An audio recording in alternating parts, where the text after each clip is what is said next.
Here are the tragic stories of 15 rock stars whose fortunes came crashing down.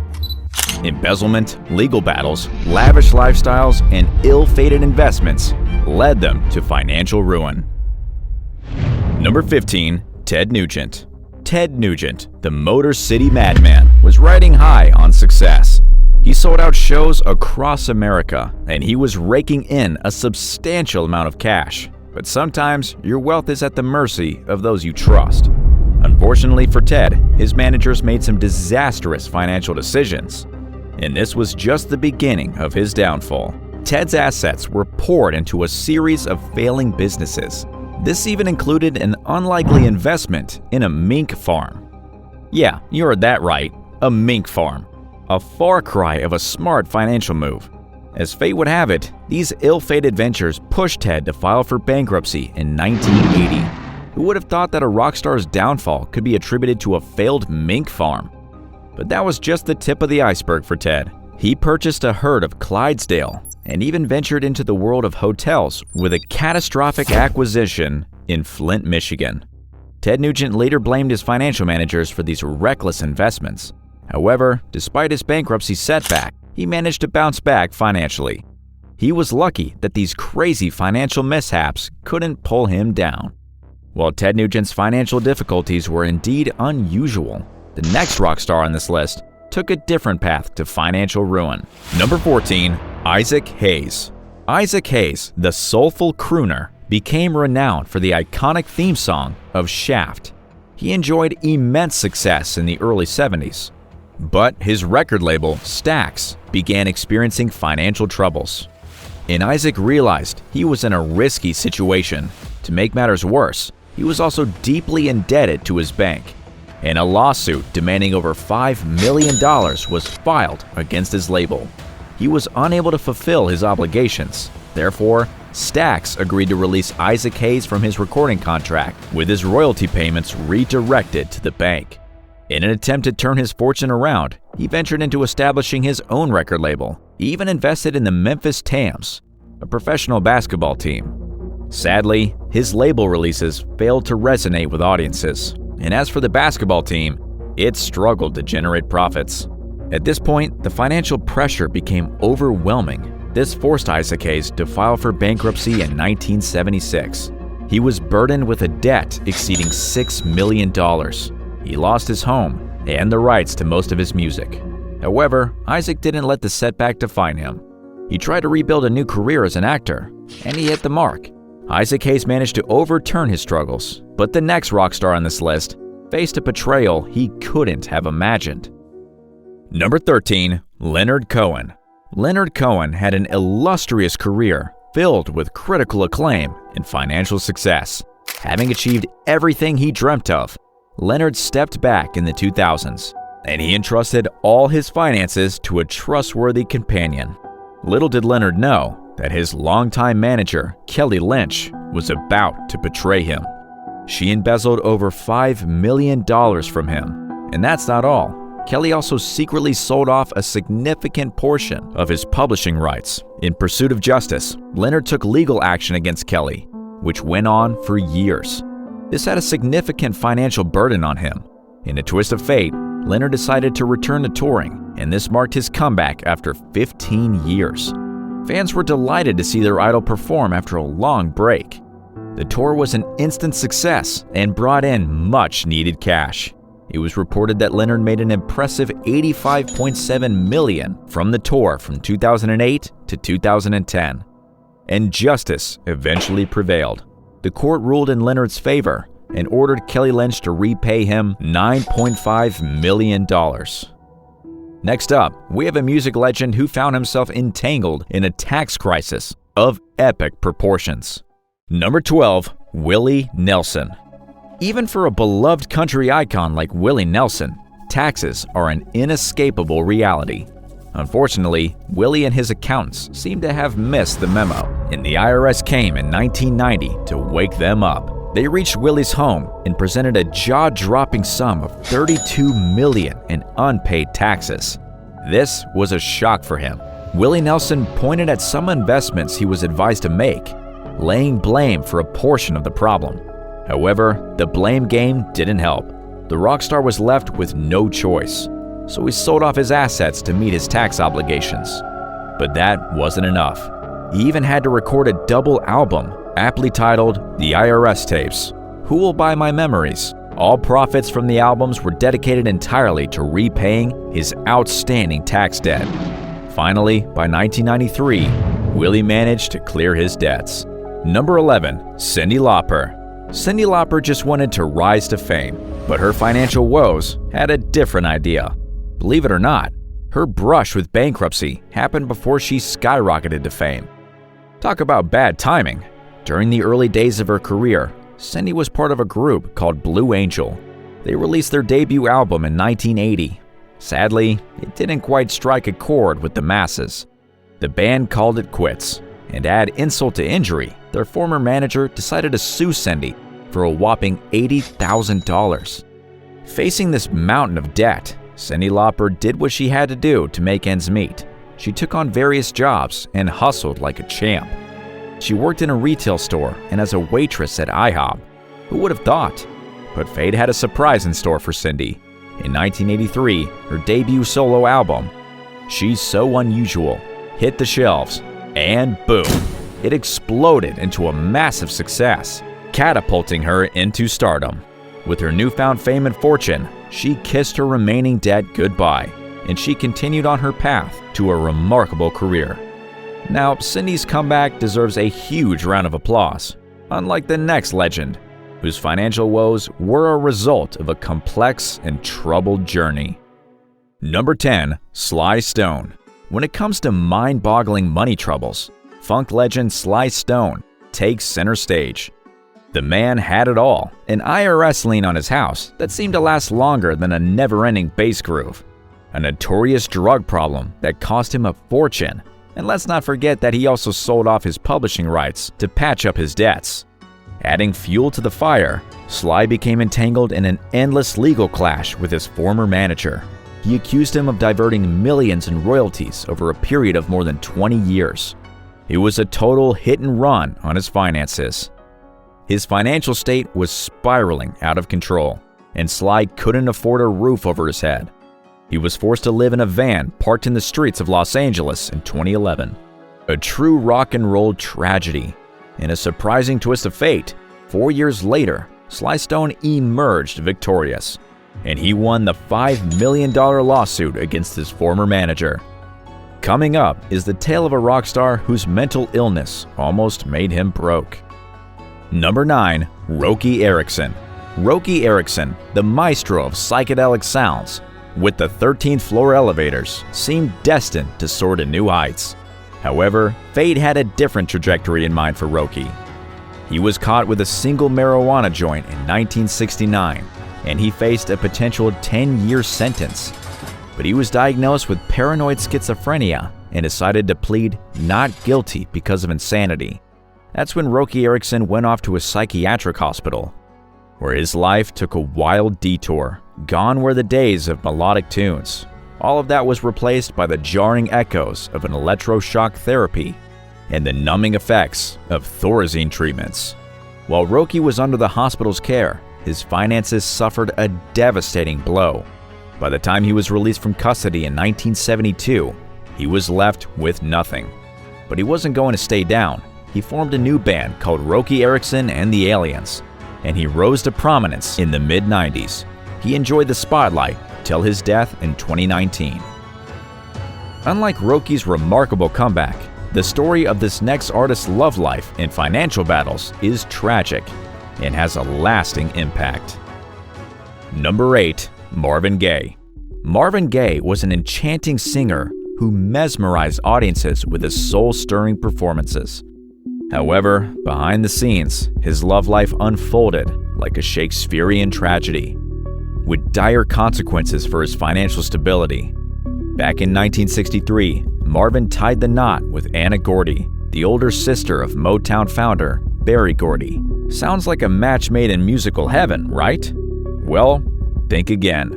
Their love story took an unexpected turn as the relationship transformed into a bitter composition of adultery and abuse. The couple separated in 1973, but the divorce drama didn't end there. Marvin was ordered to pay a hefty sum of $600,000 to his former wife. Now here's the twist. He fell behind on those alimony payments. You must be wondering why. It was all thanks to Marvin's spending habits. Lavish lifestyle? Check. Spending on drugs, cars, and property? Double check. Adding salt to the wound, his once soaring popularity rapidly declined. And in these desperate times, Marvin filed for bankruptcy. He even agreed to give Anna Gordy the royalties from his 1978 album, Here My Dear. But let's just say that album didn't exactly set the charts on fire. Despite the rocky road, Marvin was optimistic as he released his 1982 album, Midnight Love. This was his career resurgence. He tragically passed away in 1984, and he reportedly still owed Anna close to a whopping $300,000. Love hurts, both in the heart and the bank account. Next up is the rocker who fell prey to his own lavish lifestyle. Number 7. John Oates. John Oates went from riches to rags. In 1987, he got hit with a reality check. The man who had sold over 80 million records worldwide suddenly found himself broke. Well, John had a taste for the finer things in life. Private planes, multiple homes, and antique cars were just a few of his extravagant purchases. Living the high life, indeed. But he somehow forgot that living like a rock star comes with a price tag. And oh boy, it hit him hard. John was blinded by his own success. By the time he came to terms with his lavish spending, it was too late. He even blamed his trusted manager, Tommy Mottola, and his lawyer, Alan Grubman, saying that they were supposed to be keeping his finances in check. Debt had John in a tight grip. The only asset he had was the $50 in his wallet. Fortunately, Hall & Oates came to the rescue, recovering millions of dollars in unpaid royalties. John Oates' fall from riches to rags served as a reminder of the financial risks artists face. Now, let's uncover the financial hardships of the British bad boy. Number 6. Pete Doherty. The founder of the Libertines band, Pete Doherty was a heartthrob and a rebellious soul. His bad boy antics didn't just affect his personal life, they took a toll on his bank account too. Pete's drug use and jail time were way out of control, so his group banned him from playing. Instead of learning a lesson from it, he did something unexpected.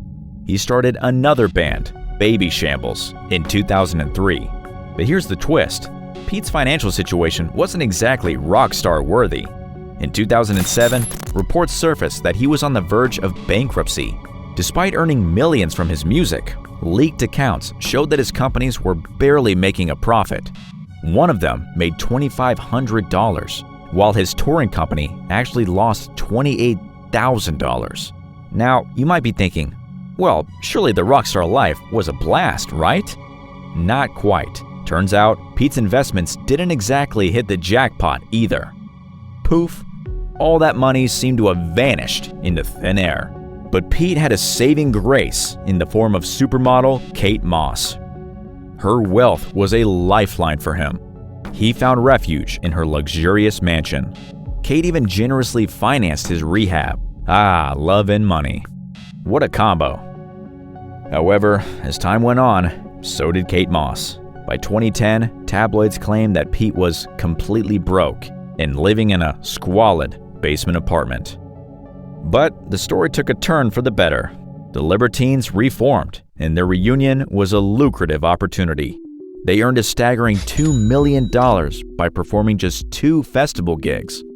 Not everyone is lucky enough, like Pete, to get a career resurgence.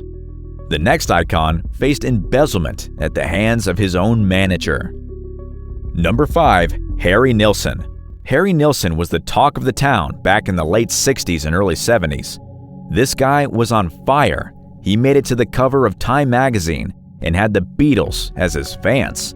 Talk about rubbing shoulders with the greats. Sure, his albums may not have topped the charts, but who needs that? When you've got 2 Grammy Awards and a cool $5 million record deal under your belt before hitting the big 3-0, Harry's career went down the road in the 80s, and things were about to get worse. His business manager, Cindy Sims, stole millions of dollars from him. Poor Harry Nilsson went to bed one night with a financially secure family, and he woke up the next morning with $300 in his bank account. Cindy even removed foreclosure notices from Harry's doorstep to hide his financial situation. Can you believe the audacity? Left with no alternative, Harry declared bankruptcy. It's a sad tale indeed. The story doesn't end there. Tragically, Nilsson passed away in 1994 due to heart failure, and he left behind a legacy overshadowed by financial betrayal. Stay tuned for another betrayal story, with the central character being a close one. Number 4. Billy Joel. Billy Joel was rocking his era with chart-topping hits, and you'd think that being one of the best-selling musicians would come with its own financial fairy tale. Well, that wasn't the case here. Frank Weber, Billy's former brother-in-law, manager, and godfather to his daughters, stabbed him in the back. He stole money from him. And that wasn't all. He invested the money in risky ventures. Fortunately, the true motives of Frank Weber were revealed during a financial audit. And as for Billy, well, he couldn't believe his ears. His once trusted brother-in-law had been siphoning off a staggering amount of money from his accounts. And this wasn't just a few bucks. We're talking about $10 million worth of investments going down the drain. Billy's copyrights were mortgaged without permission. His shrewd manager even used clever accounting tricks to keep him in the dark. And on top, Frank was even making $20 million in commissions from Billy Joel. It was a double cross. Billy was devastated, and he sued Frank Weber for $90 million. But the saga took an unexpected twist. Frank filed for bankruptcy, leaving Billy Joel just hanging there. Now moving on to the next rock star, who hit the financial wall with a resounding crash. Number 3. Dee Snider. Dee Snider was an icon in the 80s, and his music videos went viral even before YouTube even existed. Life was sweet for him. He was swimming in cash like a rock and roll tycoon. But then, disaster struck. The Senate summoned him to defend his music videos against accusations of violence. And what did he do? He tried to win over the stiff politicians by claiming he was a clean-cut, upright family man. Dee even told them that he never touched a drop of alcohol and never even thought of doing drugs. Well, guess what? That move backfired big time. His fans started doubting his credibility, and Dee Snider's career was over. Dee went broke because he lost his hard-earned reputation. The next music legend, despite having earned enough money, lost it to his lavish spending habits. Number 2. Lemmy Kilmister. Lemmy Kilmister was the living definition of rock and roll. Motorhead's legendary lead singer had a career that stretched across generations. You would imagine a man like him to have amassed immense riches like Scrooge McDuck in his money bin, right? Well, the reality was quite different. The initial estimation of Lemmy's estate at the time of his passing was a whopping $8.3 million. And here comes the punchline. The final court revealed a meager $648,000. Now, don't get me wrong, that's still a respectable sum. However, considering the sheer magnitude of rock and roll power Lemmy had, this seemed like nothing. But hey, that's because he lavishly spent his hard-earned cash. He was the very definition of excessive living as a rock star. For decades, he indulged in a legendary love for speed and alcohol. He even had an extensive collection of German war memorabilia. Lemmy was living a life on his own terms. And who could blame him? When you're the godfather of rock and roll, you deserve to treat yourself, even if it means parting ways with a significant chunk of your fortune. Now, let's explore the financial troubles of this last rock star, who, to this day, is fighting a legal battle. Number 1. George Clinton. George Clinton, the funk legend, had his fair share of financial turmoil in the 80s. Trouble came knocking when he crossed paths with Bridgeport Music. The music publishing company swooped in and acquired the rights to many of Clinton's beloved songs. Sneaky devils they were. George filed for bankruptcy in 1985. He left out the songs he had written between 76 and 83 as potential sources of future income. The Parliament claimed that the bankruptcy filing was fraudulent, and even his signature was forged. Unfortunately, the decision was ruled in favor of Bridgeport Music, and they were declared proud owners of George's music copyrights, valued at $100 million. But the rock and roll legend didn't give up. To this day, he continues to fight for his rights. And in this ongoing legal battle, he had to sell off the rights to some of his other songs to pay the legal fees. And it's not just rock stars who get blinded by money. Celebrities have also fallen into this pitfall. Don't just take our word for it. Check out the stories of how some famous celebrities went broke. Click the video on your screen now to watch and learn from their mistakes.